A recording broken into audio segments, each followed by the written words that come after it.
Meghan and Prince Harry have been very good at connecting with younger generations over the past years and in particular following their move to the US, according to brand and reputation management expert Eric Schiffer. The California-based commentator spoke about what he considers the Duke and Duchess of Sussex's masterplan may be while discussing the recent work being carried out by the royal family.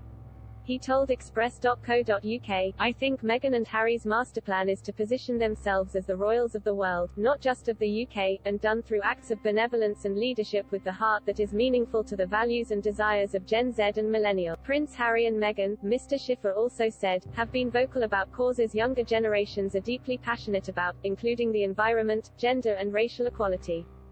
The environment has been at the forefront of Prince Harry's work for years. Following in Prince Philip's footsteps, he became a vocal advocate for conservation.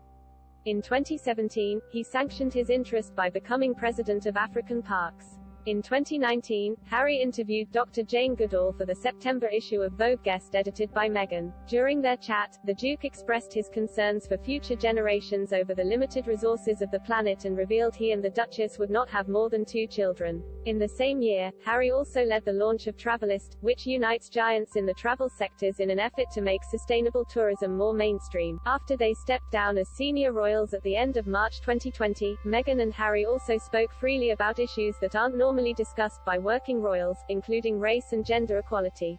In April 2020, during a video call with young leaders and members of the Queen's Commonwealth Trust, the royal couple called for holding uncomfortable discussions when it comes to the past.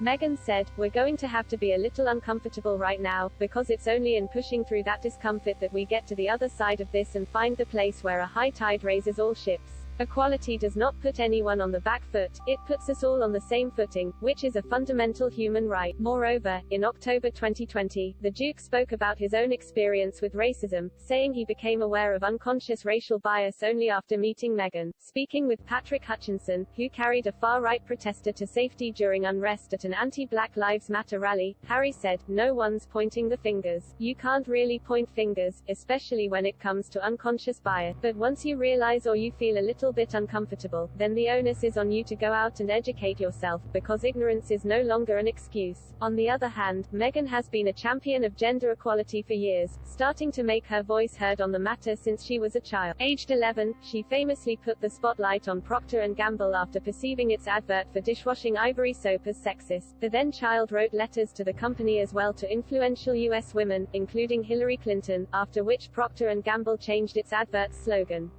After joining the royal family, the Duchess continued to promote gender equality through her work. Less than a year after her marriage with Harry, she marked International Women's Day by joining a panel of feminist leaders and activists to discuss the importance of taking action. Her work on gender equality and supporting women continued after she left the firm, and in August she marked her 40th birthday by launching a mentorship effort to help women who have lost their job during the pandemic but are trying to re-enter the market.